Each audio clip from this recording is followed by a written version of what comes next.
आज जब गाजा में ईद मनाई जा रही है तो एक तरफ मातम है, लेकिन दूसरी तरफ इजरायली कैंप में भी मातम है। जी हां साथियों, हमास ने 3 बड़े हमले कर दिए हैं। एक हमले की अभी केवल खबरें आई है, डिटेल्स आए, जिसमें 5 इजरायली सोल्जर्स मारे गए हैं। उसके बाद 2 और बड़ी घटनाएं हो गई हैं। पूरा गाजा इजरायली सैनिकों की कब्रगाह में तब्दील हो चुका है। यह पहली हेडलाइन। दूसरी हेडलाइन जो गाजा की ह्यूमैनिटेरियन सिचुएशन है, उसके बारे में हम बात करेंगे कि क्या हालात हैं। आज फिलिस्तीनी सिविलियन जो शहीद हुए उनके बारे में, उनकी स्थितियों के बारे में बात करेंगे। फिर देखिए वेस्ट बैंक में भी एक बड़े स्तर पे डिमोलिशंस हो रहे हैं और बड़े स्तर पे रेजिस्टेंस हो रहा है। मैं हर रोज वेस्ट बैंक की भी खबरें आपको लगातार सुनाता रहता हूं। उसके बाद देखिए एक जो इजरायली दुष्कर्म है, आज उनके बारे में जो इजरायली परिवार, संभ्रांत परिवार, मिनिस्टर्स अपनी बच्चियों के साथ जो दुष्कर्म करते हैं पूरा एक धार्मिक आवरण में, उसके बारे में आज इजरायली पार्लियामेंट में सवाल जवाब, और भी बहुत सारे केसेस सामने आए। बताइए आप। तो ये जो पूरी एक परिघटना है, इसके बारे में भी हम बात करेंगे। फिर देखिए जो इंटरनेशनल सिचुएशन है वो भी बहुत इंपॉर्टेंट है। बड़े बड़े डेवलपमेंट्स हुए हैं गाजा को लेके। ईरान की जो पूरी स्थिति है, लेबनान, सीरिया, वेस्ट एशिया और फिर वाइडर वर्ल्ड में क्या हो रहा है, अमेरिका, ट्रंप और ये चाइना और रशिया और यूक्रेन, ये पूरी एक एक करके खबरें आपके बीच लाएंगे। सबसे पहले देखिए जो हमास ने आज किया है, जो ऐसी चीज हुई है कि जिसका कोई हिसाब ही नहीं है। आप सोचिए, खान यूनिस में सबसे पहली खबर आई कि एक बड़ा सिक्योरिटी इंसिडेंट खान यूनिस में हो गया, मिलिट्री सेंसरशिप में। फिर जैसे होता है कि हिब्रू प्लेटफॉर्म्स छापते हैं, फिर वहीं से उठा लेते हैं जो पैलेस्टीनियन रेजिस्टेंस की न्यूज नेटवर्क है, और हम तक वो बात पहुंचती। तो सुबह यह आया कि एक बड़ा सिक्योरिटी इंसिडेंट हो गया। उसके बाद आया कि 5 इजरायली सोल्जर्स मारे गए हैं, 5। और फिर आया 5 मारे गए हैं, 12 इंजर्ड हैं। चारों तरफ हेलीकॉप्टर्स घूम रहे हैं एकदम। वो कुछ हेलीकॉप्टर्स निकाल नहीं पा रहे हैं। हमास ने नई टैक्टिक्स ले लिए कि जब भी उसकी मार होती है, अब वो जो हेलीकॉप्टर आते हैं, रेस्क्यू फोर्स को तो बीच में मारने लगे थे, हेलीकॉप्टर को उड़ने नहीं देते बहुत देर तक। और इसी में देखिएगा कुछ दिनों में हेलीकॉप्टर मार गिराए जाएंगे। ये पूरी प्लानिंग हो रही है। हमास कभी भी कोई चीज बिना पूर्व पीठिका के नहीं करता, उसकी अपनी स्टाइल है। सरप्राइज करता है वो अचानक, लेकिन अब जैसे हेलीकॉप्टर को उसने जाने दिया, 1 बार जाने दिया, 2 बार जाने दिया, अब तीसरी बार वो मार गिराएगा। चौथी बार से हेलीकॉप्टर भी आने से डरेंगे, क्योंकि डर तो आईडीएफ के अंदर फैल ही गया है। पूरे आईडीएफ में यह बात फैल गई है कि हमास ने एक एक घर गाजा में बूबी ट्रैप किया हुआ है, एक्सप्लोजिव से भरा हुआ है। इजरायली सोल्जर्स जैसे ही घुसते हैं, डेटोनेशन होता है। पता नहीं ये रिमोट डेटोनेशन की जो टेक्नोलॉजी है, ये ठीक है, कुछ इंस्टेंसेस में होती तो समझ में आती, लेकिन हमास के पास इतनी संख्या में डेटोनेटर्स होना, एक्सप्लोजिव्स होना, ये कैसे हुआ, ये पूरी बात है। और फिर वही बात आ रही है कि जो मैंने आपसे पहले कहा था, मेरा गेस था वो शुरू में जो मैंने कहा था 19 जनवरी की बात की, 19 जनवरी और 18 मार्च के बीच हमास ने बड़ी संख्या में एक्सप्लोजिव्स और एम्यूनिशन मंगा लिए थे, और बहुत सारे तो ड्रोन से ड्रॉप हुए थे, जिसको इजराइल को हवा नहीं लगी। और अब उनको लेके देखिए पूरा हमास जवाब दे रहा है। खान यूनिस में क्या हुआ? खान यूनिस में जो 5 सोल्जर्स थे, ये एक घर में घुसे, घर में ब्लास्ट हुआ, पूरी बिल्डिंग इनके ऊपर गिर गई। इसमें से 5 लोग मारे गए, 12 लोग घायल हो गए। अच्छा, यहां तक तो ठीक है। उसके अलावा क्या हुआ? उसके अलावा यह हुआ कि ये लोग उस घर में गए थे क्योंकि इनको शक था कि वहां पर कुछ हमास ने जो 24 लिविंग होस्टेजेस हैं, वो हमास ने रखे हुए। और जब वो वहां पहुंचे हैं तो फिर ये पूरा कांड हो गया। अब सवाल ये उठता है कि उनको ये खबर, उस आईडीएफ यूनिट को, और उस आईडीएफ यूनिट के नाम भी आ गया है मैगलैन यूनिट, उस आईडीएफ यूनिट को खबर किसने दी कि वहां पर हमास के प्रिजनर्स हैं? अब आप बताओ। ये जो अबू शबाब, जो आईसिस का क्रिमिनल जो इनके लिए काम करता है, उसी के गैंग मेंबर ने उनको खबर दी, और वो गैंग मेंबर हमास का आदमी निकला। तो ये देखिए, हमास वो शबाब के पूरे गैंग को खत्म कर रहा है, कई लोगों को मार चुका है, कई लोग अपने भी घुसा चुका है उसके अंदर। तो शबाब के जो लोग हैं, अबू यासिम शबाब गद्दार, जो आईसिस का जो क्रिमिनल, जिसको इजराइल पैसे दे रहा है, पूरा मैंने कल बताया था कि इजराइल एक फौज क्या 100-200 लोगों की एक टीम खड़ी कर रहा है कि जिसको हथियार दे रहा है, पैसे दे रहा है कि तुम बस अराजकता फैलाओ, लूटो, मारो, काटो, इस तरह से। अब इसके एक आदमी ने इजराइल को खबर दी कि वहां पर प्रिजनर्स है, और ये 5 इजरायली सोल्जर्स गए और 5 ये मतलब ये एक 17 लोगों की यूनिट गई, 5 उसमें मारे गए, 12 घायल हो गए, और उसके बाद वो इन्फॉर्मर गायब हो गया, हवा ही नहीं लगी। अबू यासिम शबाब को खबर है कि वहां पर आईडीएफ के सोल्जर्स ने वहां मारा उसको, उसके लोगों के सामने, क्योंकि इस समय पूरा एक नए किस्म का एक मतलब आईडीएफ भी सबसे क्रूर जो उसके ऑफिसर्स हैं उनको उन्होंने लगाया हुआ है अबू यासिम की, अगर ये काम करता है तो ठीक है, नहीं करता है तो मारो साले को, और वही स्थिति हुई। तो ये देखिए, ये अच्छा, ये तो हुई पहली चीज। उसके बाद दूसरी ये हुआ कि जबलिया में एक बड़ा सिक्योरिटी इंसिडेंट हो गया है, जिसके अभी डिटेल्स नहीं आए, अभी केवल खान यूनिस की डिटेल्स आए, लेकिन 2 इंसिडेंट और हो चुके हैं। जबलिया में एक बड़े स्तर पे एक माइन का ब्लास्ट हुआ है, और ये वही जबलिया है जहां 2 जून को माइन के ब्लास्ट से 3 इजरायली सोल्जर्स मारे गए थे, वही जबलिया ही है। फिर शुजैया में आपको पता ही है कि ड्रोन से मारा हमास ने, उसके बाद 3 तारीख को। तो 2 तारीख को जो जबलिया में एक माइन से 3 सोल्जर्स उड़े थे, और मतलब पूरा परखच्चे उड़ गए उनके, और मैंने बताया था कि आईडीएफ के अंदर इस चीज को लेकर झगड़ा हो गया कि जबलिया में हम नहीं जाएंगे, ये पूरा माइन है, और कोई वहां जाने को तैयार नहीं। वहां आज फिर इंसिडेंट हो गया, इसका मतलब कि जबरदस्ती तुम भेज रहे हो, और ऐसी खबरें भी आई कि जबरदस्ती इजरायली लोगों को भेज रहे हैं, आईडीएफ सोल्जर्स को जो लड़ना नहीं चाह रहे हैं उनको भेज रहे हैं, इस बात पे कि तुम कुछ तो आज तो की जो घटना है, आज जो माइन ब्लास्ट हुआ, अब कितने इजरायली सोल्जर्स मारे गए, लेकिन 3 से ज्यादा है, ये मुझे कंफर्म खबर है, और घायल बहुत है, क्योंकि 3 अलग अलग हॉस्पिटल्स में इजरायली हेलीकॉप्टर उड़ के जाते दिखाई पड़े, जिनको बकायदा नोट किया गया। अब ये जो जबलिया में जो घटना घटी है, जो माइन ब्लास्ट हुआ, तो ये बताइए, जब 2 जून को माइन ब्लास्ट हुआ, उसके बाद ये हुआ कि नहीं, ये पुरानी रोड, जो नई रोड इजराइल ने बनाई, उसके नीचे पुरानी रोड में ये एक्सप्लोजिव लगे हुए, तो तुम लोग इतने मतलब किसी काम के नहीं, मतलब तुम लोग अपने को इतनी बड़ी सेना कहते थे, the most moral army, the most efficient army, the most modern army of the world. मतलब जूता मारने का मन करता है, इससे अच्छी तो हमारी सीआईएसएफ है, इससे अच्छी तो हमारी सीआरपीएफ है, बीएसएफ है, वो इससे अच्छा लड़ लेगी। ये आईडीएफ वाले तो बिल्कुल मतलब क्या उसको क्या, ये घुराव पतवार निकले।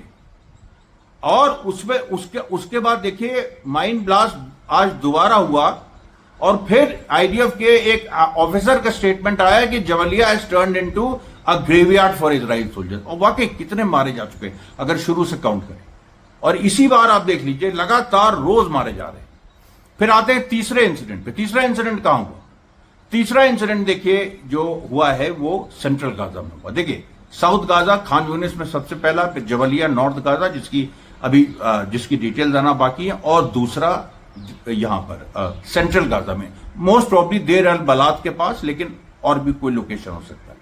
और इसमें भी यही हुआ कि जो 2 एंटी टैंक गन्स के साथ जो हमास फाइटर्स एकदम क्लोज से जो गन्स टैंक के लिए हैं, उनको वो सोल्जर्स पे मार दे रहा है। अब बताइए कहां से सोल्जर बचेगा? उसको हमास इस तरीके से आके उसने मार दिया। और 3 बड़े बड़े इंसिडेंट, ये एक पॉइंट था, तुम अगर हमारी ईद को मातम में बदलोगे तो हम तुम्हारे घरों को रुदन, एक जैसे होता है ना जिसमें रुदालियां गाती हैं, हम रुदाली में बदल दें। तुम अगर मातम में बदलोगे, हम रुदाली में बदल दें। तुम्हारे यहां औरतें रोती रहेंगी, लेकिन उनके आंसू बहते रहेंगे, उनकी आंख सूख जाएगी, लेकिन उनको कोई सुकून नहीं मिलेगा। उनको अपने जो उनके इजरायली सोल्जर्स मारे गए हैं, उनके शरीर नहीं मिलेगा, उनके शरीर के टुकड़े मिलेंगे। ये सच्चाई है। ये हमास ने मैसेज दिया है। आज इतना बड़ा कांड करके मेरा यह अनुमान है कि कम से कम 20 इजरायली सोल्जर्स केवल मारे गए हैं और करीब 30 से 40 घायल हुए, क्योंकि बड़ी घटनाएं हुई हैं ये। अभी तो 5 तो उन्होंने एडमिट किया है, जैसे जो खान यूनिस वाली घटना, एक्चुअली 8 या 9 है और घायल करीब 15 से 17, ऑल तो कह रहे हैं कि 17 ही लोग गए थे, लेकिन हमारी खबर है कि 25 लोग गए थे। अब ये सब चीजें होती रहती है। तो ये देखिए जो हमास ने आज, इसको आज वाकई हमास ने इतिहास बना दिया, हमास ने हिस्ट्री बना दी, एच और एच, ये जो देखिए खास बात है। उसके बाद अभी जो इमरजेंसी फोर्सेस लगी हैं और जो हेलीकॉप्टर्स उड़ रहे हैं, देखिए 3 हॉस्पिटल्स, एक जो हॉस्पिटल है, एक इचिलोव हॉस्पिटल, ये तेल अवीव में, फिर एक हदासा हॉस्पिटल, इचिलोव हॉस्पिटल तेल अवीव में यानी सेंट्रल गाजा के पास, फिर हदासा हॉस्पिटल थोड़ा सदर्न गाजा की, मतलब सदर्न गाजा के पास, और फिर एक और हॉस्पिटल है वो उसका रिशॉन लीजियन हॉस्पिटल, ये थोड़ा सा उत्तर गाजा के पास। तीनों हॉस्पिटल की तरफ जो हेलीकॉप्टर्स हैं उड़ते दिखाई दिए। अब आप बताइए, ये 3 जगहों पर इस तरीके का ये दिखाई पड़ा है घायलों को ले जाते हुए, तो आप सोच सकते हैं कि ये कितनी बड़ी एक घटना हुई है। फिर देखिए जो गाजा की जो ह्यूमैनिटेरियन सिचुएशन है उसमें, अच्छा एक और चीज सामने आई जो गाजा के ह्यूमैनिटेरियन सिचुएशन से भी लिंकअप होती है कि इजरायली जो ऑफिसर्स हैं उन्होंने कहा है कि इतने ज्यादा इजरायली मर रहे हैं कि अब इजरायली सेना में यह हो गया है कि एक इजरायली अगर सैनिक मरेगा तो 4 फिलिस्तीनी सिविलियन हम मारेंगे। तुम एक मारोगे, हम 4 मारेंगे, लेकिन तुम 4 सिविलियंस को मारोगे। इसका मतलब फाइटर्स को तुम नहीं मार रहे हो, उन तक तुम पहुंच ही नहीं पा रहे हो। ये बताओ 18 मार्च से जब से ये नया शुरू हुआ है, ये जो नेतन्याहू ने संधि तोड़ी, और उसके बाद जो अभी ग्राउंड इन्वेजन जो मई से शुरू हो गया, इस पूरे ग्राउंड इन्वेजन में और इस पूरे इसमें कितने इजरायली मारे गए हैं और तुमने उसके बदले कितने सिविलियंस मारे हैं? क्योंकि बात सीधी हो गई, एक इजरायली सैनिक मारा जाएगा तो 4 सिविलियंस मारे जाएंगे। अब जबलिया में अब जैसे 2 तारीख को 3 सोल्जर्स मारे गए थे, तो उसके हिसाब से 12 सोल्जर्स 2 तारीख से लेके और आज 6 तारीख हो गई, 6/6/2025, आज 6/6/2025 हो गई। लगातार इसका मतलब है कि उन 3 इजरायली सोल्जर्स, और आज जो मारे गए जबलिया में उनकी गिनती नहीं कर रहे, केवल उस दिन, तो जो 3 मारे गए उसके बदले आपने अगर 4 मारे तो 12। आज ही 9 जबलिया में 9 फिलिस्तीनी सिविलियंस उनको मतलब वो शहीद हुए। और उसके अलावा पूरे गाजा में आज 62 फिलिस्तीनी जो सिविलियंस हैं वो शहीद हुए हैं। लेकिन इन कठिन परिस्थितियों में जिस तरीके से आज नमाज पढ़ी गई, और जो पूरा एक जिसके कुछ वीडियोस भी आए, पिक्चर्स भी आए, एक और जर्नलिस्ट भी आज फिलिस्तीनी जर्नलिस्ट मारे गए, वो करीब ही इज द 226वें जर्नलिस्ट हैं जो 7 अक्टूबर के बाद जो शहीद हुए हैं। और यहां पर देखिए खान यूनिस में पूरा एक अल्बेनियन मॉस्क है, वहां पर लोगों ने अब उसको पूरा खत्म कर दिया इजरायलियों ने, वहां पर बकायदा नमाज पढ़ी गई। फिर गाजा में अल कतीबा स्क्वायर है, वहां की भी जो मस्जिदें हैं वो सब खत्म कर दी गई, लेकिन वहां नमाज पढ़ी गई। फिर नुसैरत में भी जो मस्जिदें हैं वहां पर भी नमाजें पढ़ी गई। जबलिया में जो चीज डिस्ट्रॉय कर चुके हैं ये लोग, मतलब इजरायली वहां पर, मतलब जहां जहां इजराइल ने मस्जिदें गिराई हैं, और सैकड़ों मस्जिदें गिरी, तो वहां बकायदा लोग पहुंच के और उन्होंने नमाज पढ़ी। तो ये भी देखिए एक बड़ी चीज है। अब हम आते हैं देखिए जो वेस्ट बैंक की पूरी कहानी। अब वेस्ट बैंक में देखिए क्या है कि आज ईद के दिन वेस्ट बैंक में भी नूर शम्स कैम्प, तुलकरेम, और आज तो तुलकरेम में 5 इजरायली मिलिट्री बुलडोजर्स पहुंच गए, उन्होंने शुरू से ही डिमोलिशन शुरू कर दिया। और तुलकरेम में 131 दिन हो गए हैं हमलों के, लेकिन जब आखिरी घर वो डिमोलिश कर रहे थे तो उसी समय वेस्ट बैंक के लड़ाके निकल आए, उन्होंने हमला कर दिया। ये भी देखिए, और 2 इजरायली सोल्जर्स घायल हो गए। तो ईद के दिन देखिए एक पूरी प्लानिंग के साथ रेजिस्टेंस हर जगह लड़ा है। और बीच में मैं ये शुरू में मैं कहना भूल गया था, इस वीडियो को आप प्लीज अंत तक देखिएगा और इस पे आप जरूर कमेंट करना मत भूलिएगा। बहुत सारी ताकतें लगी हैं कि हमारे व्यूज कम करने में, और कुछ हद तक शायद ईद की वजह से या कुछ भी हो, या और भी जो शातिराना जो साजिशें हैं उनकी वजह से भी ये हो रहा है। खैर जो भी है, आप लोग इसको अंत तक देखिए और इसको और ज्यादा रिकमेंड करिए, सब्सक्राइब करवाइए। उसके बाद देखिए, जो नूर शम्स कैंप में करीब 20 बिल्डिंग इनको तोड़नी थी, लेकिन नूर शम्स कैंप में ये 20 बिल्डिंग नहीं तोड़ पाए, ये केवल, और नूर शम्स कैंप तुलकरेम में ये केवल 12 बिल्डिंग ये लोग डिमोलिश कर पाए। और डिमोलिशन का मैंने बताया था पहले, ये था कि ये पूरा क्या 30 लाख फिलिस्तीनियों को वेस्ट बैंक से हटा देंगे।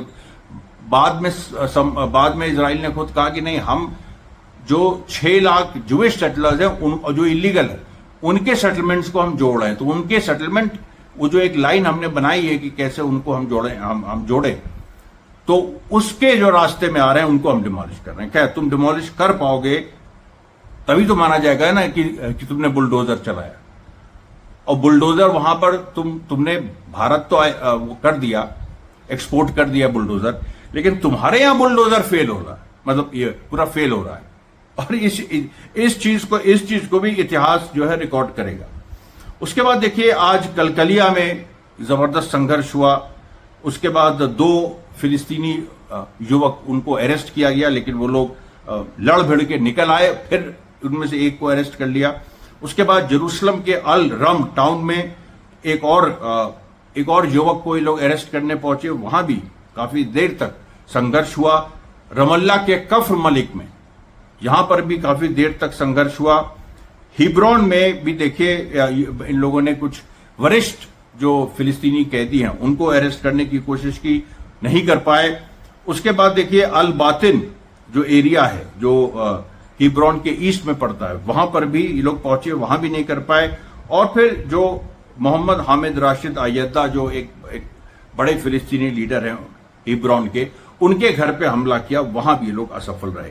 देखिए, इसमें जो बात है, जो वेस्ट बैंक में और खासतौर पे हिब्रोन में, हिब्रोन साउथ वेस्ट बैंक का हिस्सा है, और हिब्रोन में क्या है कि कुछ ऐसी नेचुरल रिसोर्सेज हैं जो कि बहुत रिच है। और आपको याद होगा, हिब्रोन से ही वो आग शुरू हुई थी जिसने कई फिलिस्तीनी इलाकों को जला दिया था वेस्ट बैंक में, और उसके बाद वो आग सेंट्रल पैलेस्टाइन तक पहुंच गई थी, टेल अवीव के पास तक पहुंच गई थी।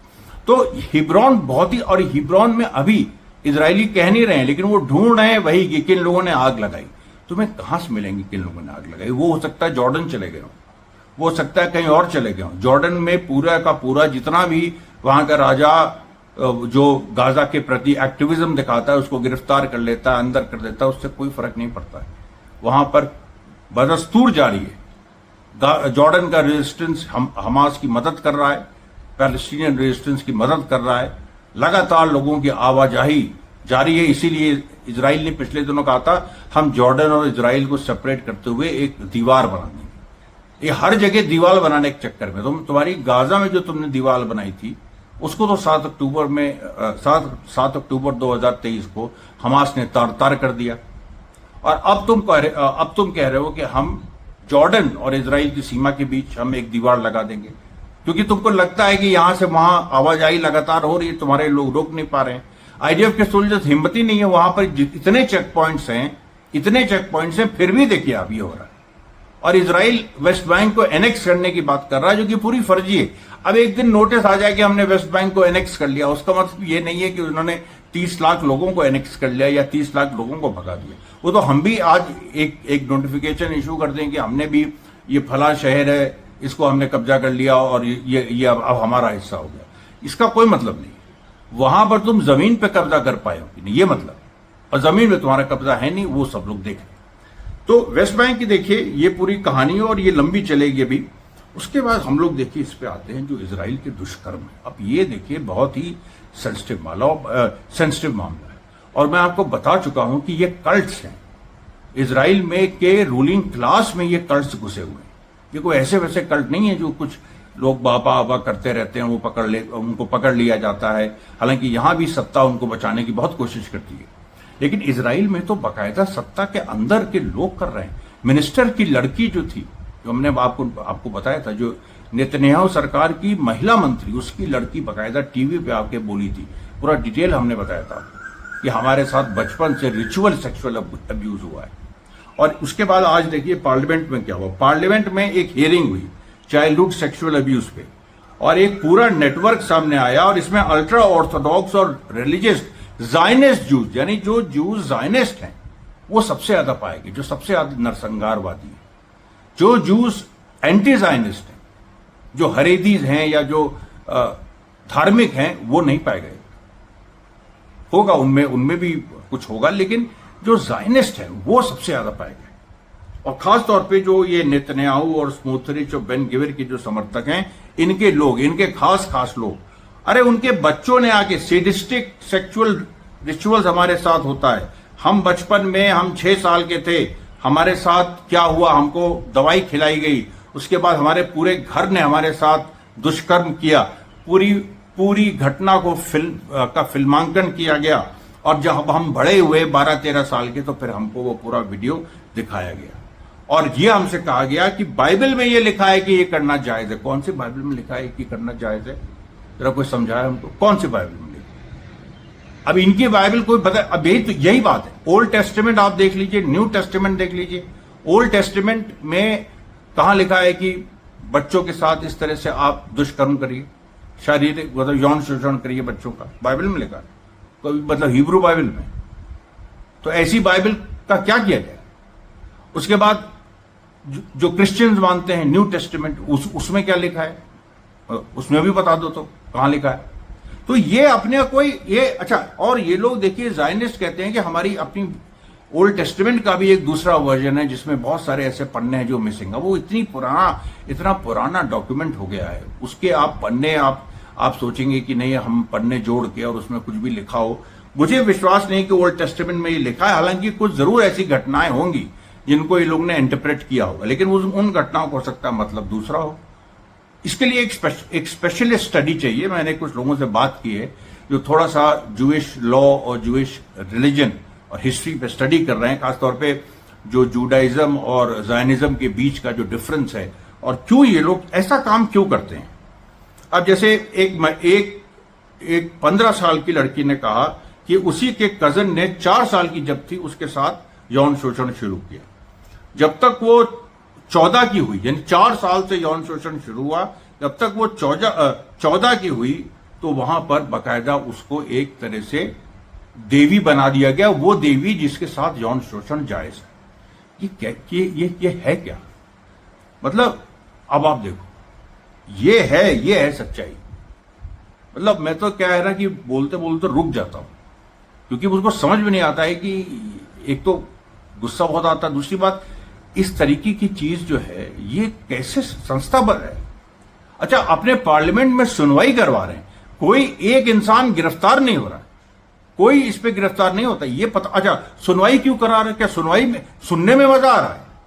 पार्लियामेंट में बैठ के तुम्हें ये सब दुष्कर्म के जो कहानियां हैं, जब 14-15 साल की लड़कियां आके बोलती हैं, इसमें तुम्हें मजा आ रहा है? अगर तुम्हें दोषियों को पकड़ना है तो किसी को पकड़ो, और इसमें तो ऐसी बातें जो मैं बोल ही नहीं सकता है, जिसमें ये अब क्या कहा जाए कि मतलब कुत्ते बिल्लियों को सैक्रिफाइस करके और उसके बाद बच्चों के साथ ये करना, मतलब ये क्या है भाई? ये कोई इसके जवाब नहीं देगा, कोई बोलेगा इस पे कभी?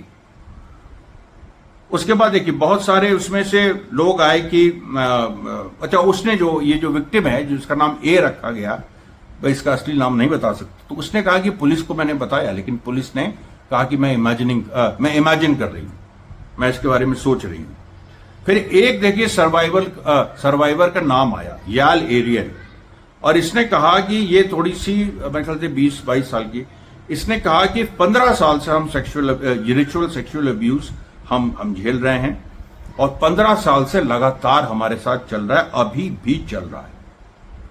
मतलब कोई आके विक्टिम कहे कि मेरे साथ बलात्कार अभी भी हो रहा है, और उससे ये ना पूछा जाए कि बलात्कारी कौन है। ये है स्थिति इजराइल की, इस तरह का बीमार समाज है। अब आप बताओ क्या इसे, तो ये जो देखिए बात है, ये रोंगटे खड़े कर देने वाली बात है। और ऐसी कम्युनिटीज हैं, जैसे एक मैं आपको बता रहा हूं, जेरूसलम में एक नहलौत नेबरहुड है। अब नहलौत नेबरहुड के खिलाफ आज से करीब 6-7 साल पहले इजराइल पुलिस ने इन्वेस्टिगेशन इसी बात के लिए किया था कि इस कम्युनिटी में जो भी महिलाएं हैं या जो भी कम उम्र की लड़कियां हैं उनके साथ ये होता है।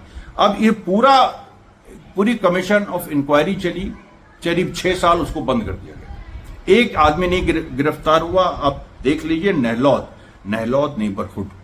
अमरीश मिश्रा स्पीक्स उन लोगों की आवाज उठाता है जिनको न केवल वो मार्जिनलाइज्ड हैं, दबे हुए हैं, बल्कि जिनकी आवाज ही खत्म कर दी गई, जिनका कोई वजूद है ही नहीं। हम तो देखिए विश्वास रखते हैं कि जो गरीब या जो ऐसा है जो पीड़ित है, जब वो बंदूक हाथ में उठाए तब उसका साथ देना चाहिए, क्योंकि भाई जब तक गरीब लेकिन वो चुपचाप रहेगा, बंदूक में हाथ प्रतिकार नहीं करेगा, तब तक उसका शोषण होता रहेगा। लेकिन जो जैसे हमास ने हथियार उठाया और जो भी उत्पीड़न के खिलाफ हथियार उठाता है, विरोध करता है, किसी भी तरह का हथियार ना भी उठाए, वैसे विरोध करे, अहिंसक तरह से करे, उसके बाद लेकिन अगर अहिंसा की सीमा खत्म हो जाए तो फिर हिंसा जरूरी है, तो वो भी करे, तो फिर एक अलग बात होती। ठीक है, तुम हार जाओ उसमें, लेकिन लड़े तो। यहां तो देखिए कोई लड़ाई नहीं हो रही है। ये देखिए खत्म। ऐसा समाज मैं आपको कह रहा हूं, ये कभी भी सफल नहीं हो सकता। उसके बाद देखिए इंटरनेशनल स्तर पे फिनलैंड के हेलसिंकी में यहां पर प्रदर्शन हुआ गाजा के पक्ष में। स्पेन की यूनिवर्सिटी ने और स्पेन और इटली की कई यूनिवर्सिटीज ने अपना जो आईडीएफ के साथ और हाइफा में कुछ साइंटिफिक इंस्टीट्यूट्स हैं उनके साथ जो कोलैबोरेशन था वो खत्म कर दिया है। उसके बाद देखिए जो इजराइल की यूनिवर्सिटी में, अब ये महत्वपूर्ण बात है, इजराइल की जो खुद खास यूनिवर्सिटीज है हाइफा के पास, वहां पर प्रदर्शन हुए और वहां जूइश स्टूडेंट्स ने किया। तो इसका मतलब है कि जूइश स्टूडेंट्स का भी एक हिस्सा वो आ रहा है फिलिस्तीन के पक्ष में। और फिर देखिए जो बड़ी खबर है कि ईरान ने बैलिस्टिक मिसाइल्स का एक बड़ा जखीरा चाइना से ऑर्डर किया है। अब ये जो जखीरा है, ये आप देखिए, इसमें अमोनियम परक्लोरेट और इससे जुड़े हुए जो बैलिस्टिक मिसाइल्स है, और ये ऐसा ये जो है जिसके बारे में बता रहा हूं आपको, अमोनियम परक्लोरेट, ये देखिए, ये खास तौर पे चाइना ने इसकी टेक्नोलॉजी विकसित की है। और एल्युमिनियम, ये तो अमोनियम है, उसके साथ साथ एल्युमिनियम जो ड्रोन्स हैं वो भी चाइना ने बनाना शुरू किया और ईरान ने उनको लेना शुरू किया। और अभी जो पूरी स्थिति लेटेस्ट ईरान और यूएस की न्यूक्लियर टॉक्स में, वहां पर भी बात ये हो गई है कि जैसे पेजेश्कियान अभी दौरा कर रहे हैं कई देशों का, और खमेनी साहब ने कही दिया कि हम यूरेनियम इनरिचमेंट छोड़ेंगे नहीं। अमेरिका चुप है, बिल्कुल चुप है। अभी अमेरिका क्या है, बहाना उसको क्या मिला है कि रशिया और यूक्रेन में बड़ी लड़ाई बढ़ गई। तो यूक्रेन ने हमला किया था, हमने बताया था रशिया पे। उसके बाद रशिया ने हमला आज किया है, जिसकी डिटेल्स अभी नहीं आए, लेकिन एक बड़ा हमला है जिसमें जो यूक्रेन की राजधानी कीव है वहां पर भी कुछ धमाके सुनाई पड़े। ये देखिए आज के पूरे ये समाचार, आज का प्रसारण यहीं तक, और कल हम आपके सामने फिर हाजिर होंगे। तब तक के लिए धन्यवाद साथियों।